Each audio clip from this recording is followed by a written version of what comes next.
Assalamualaikum warahmatullahi wabarakatuh. Salam Pramuka. Perkenalkan, nama saya Andi Tusma Arisa. Saya akan memberikan gambaran materi dalam syarat kecakapan umum ke tingkat laksana.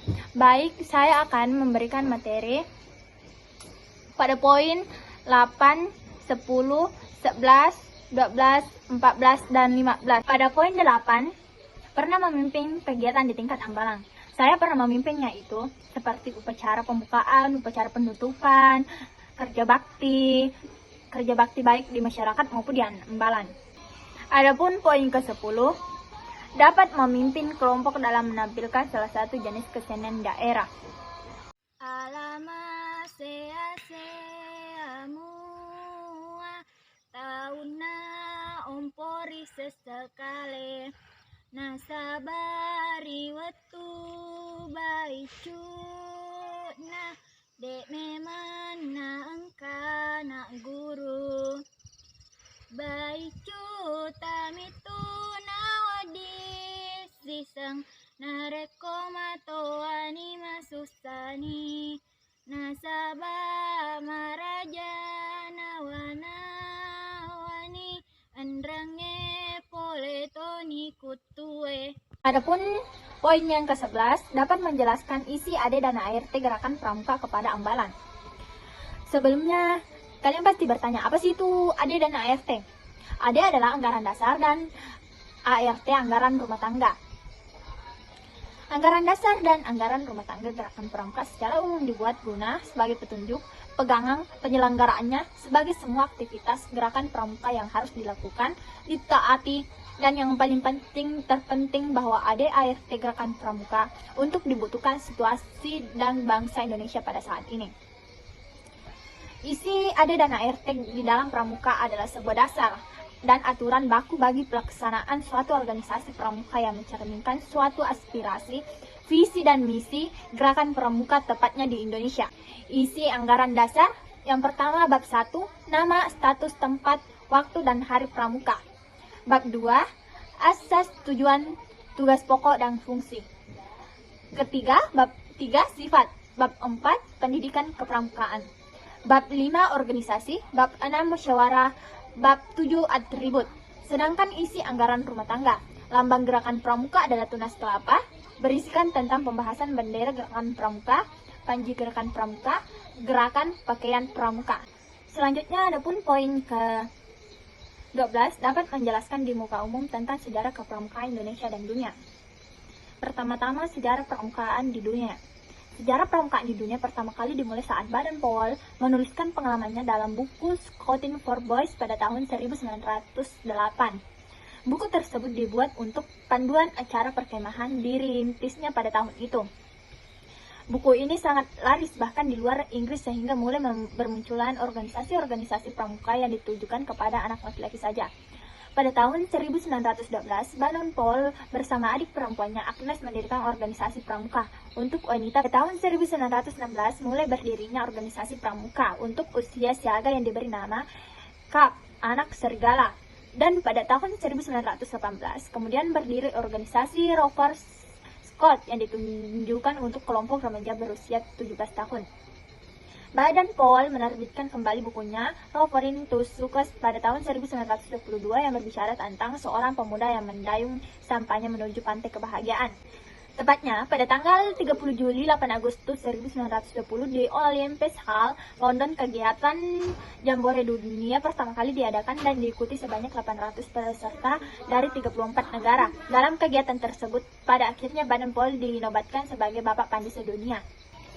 Sejarah pramuka di Indonesia. Sejarah pramuka di Indonesia dikenal dengan 3 masa pramuka, yaitu Gerakan Pramuka pada masa penjajahan Belanda, Gerakan Pramuka pada masa penjajahan Jepang, dan Gerakan Indonesia setelah Indonesia merdeka. Pertama, Gerakan Pramuka pada masa penjajahan Belanda di Indonesia bernama Nederland Indisch Wadvinder-Vereniging atau NIPV, atau dalam bahasa Indonesia dikenal Persatuan Pandu Hindia Belanda. Setelah Sumpah Pemuda, kegiatan pramuka semakin digemari sehingga terbentuknya Pandu Pemula Sumatera pada tahun 1930 dan pada tahun 1931 berdirinya Persatuan Antar Pandu Indonesia. Kemudian tahun 1936 berubah nama menjadi Badan Pusat Persaudaraan Kepanduan Indonesia (BPPKI). BPPKI melakukan kegiatan Perkino, Perkemahan Kepanduan Indonesia (OEMOM). Perkemahan inilah yang menjadi cikal bakal pelaksanaan kegiatan Jambore hingga sekarang. Pada saat penjajahan Jepang, gerakan pramuka masih berjalan dan masih bisa bertahan. Namun saat Jepang menyerang Belanda, banyak tokoh kepanduan Indonesia yang ditarik masuk ke Keimbondan, Peta, dan Seinendan. Jepang melarang partai pendukungnya dan juga menganggap gerakan pramuka berbahaya karena dapat meningkatkan persatuan dan kesatuan rakyat. Hal itu tidak menyurutkan tekad kepanduan Indonesia untuk menjalankan Perkino II dalam memperjuangkan kemerdekaan bangsa Indonesia dalam mengusir tentara Jepang. Didirikanlah organisasi Pandu Rakyat Indonesia di Solo yang menjadi wadah kepanduan di seluruh Indonesia. Pada tahun 1961 terdapat 100 organisasi kepanduan di Indonesia yang terbagi menjadi tiga federasi, yaitu Persatuan Kepanduan Puteri Indonesia, Ikatan Pandu Indonesia, dan Persatuan Putra-Putri Indonesia. Pada tanggal 14 Agustus 1961, gerakan pramuka diperkenalkan secara resmi kepada seluruh masyarakat sehingga pada hari itu diperingati sebagai Hari Pramuka setiap tanggal 14 Agustus. Dapat menjelaskan sejarah, arti, tata cara penggunaan dan kiasan sang merah putih. Sejarah sang merah putih.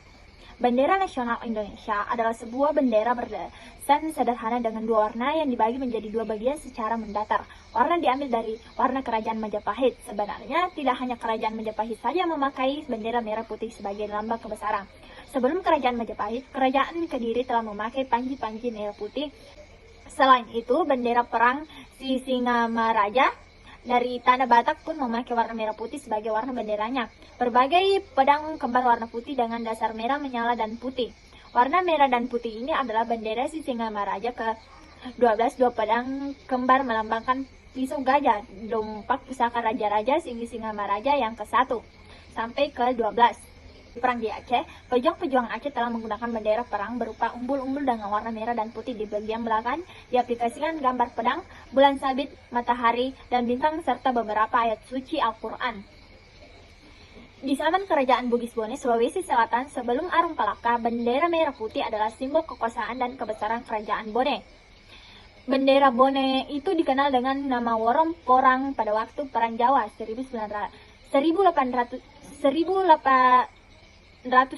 sampai 1830. Pangeran Diponegoro memakai panji-panji merah putih dalam perjuangan melawan Belanda. Bendera yang dinamakan Sang Merah Putih ini pertama kali digunakan oleh pelajar dan kaum nasional pada awal abad ke-20 di bawah kekuasaan Belanda. Setelah Perang Dunia Kedua berakhir, Indonesia merdeka dan mulai menggunakan bendera ini sebagai bendera nasional.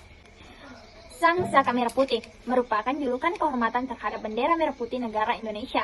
Bendera pusaka ini dibuat oleh Ibu Fatmawati, istri Presiden Soekarno pada tahun 1944 dan berukuran 276 x 200 cm. Bendera ini berbahan dari katun Jepang, namun ada juga yang mengatakan terbuat dari kain wool dari London yang saat itu memang khusus untuk membuat bendera-bendera negara di dunia. Adapun arti dan kiasan bendera merah putih yaitu merah berarti berani dan putih berarti suci atau bersih. Jadi arti kiasan warna bendera merah putih adalah bangsa Indonesia sebagai bangsa yang berani karena dilandaskan kebenaran, tidak memaksakan kehendak pada negara lain, menjaga ketertiban dan persaudaraan dunia. Cara penggunaan bendera merah putih. Pertama, dikibarkan dari pagi hari sampai petang, dari matahari terbit hingga terbenam. Kedua, untuk mencegah dari kerusakan atau kotor, bendera merah putih dapat diturunkan jika turun hujan lebat.